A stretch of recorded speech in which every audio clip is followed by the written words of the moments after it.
बिस्मिल्लाहिर्रहमानिर्रहीम। अस्सलामुअलैकुम।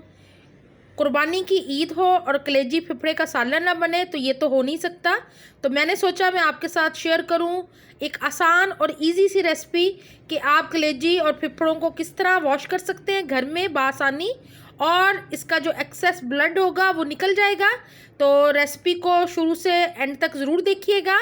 यहाँ पे मैंने ले ली है कलेजी और फिफड़े, और इसके लिए हमें चाहिए सिरका। और यहाँ पे मैं तकरीबन 2 टेबलस्पून शामिल कर दिए हैं सिरके के। अगर आपके पास सिरका ना हो तो आप लेमन का इस्तेमाल कर सकते हैं। 1 कप शामिल कर दिया है मैंने पानी।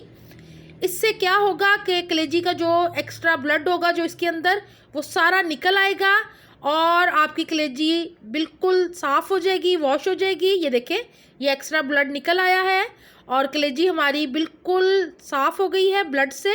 तो अब इसको हम पानी से धो लेंगे। 1 से 2 पानी हमने धोना है इसको। पहले इसको छान लेती हूँ और फिर मैं आपको दिखाती हूँ कि कलेजी हमारी किस तरह की लग रही है। ये देखें, इसका कलर चेंज हो चुका है। अब इसको वॉश करेंगे और ये देखें जी, ये बेहतरीन सी हमारी कलेजी और फिफड़े रेडी हो गए हैं। और आप इस रेसिपी को ट्राई कीजिए ईद की सुबह और मुझे ज़रूर बताइएगा। अल्लाह हाफिज़।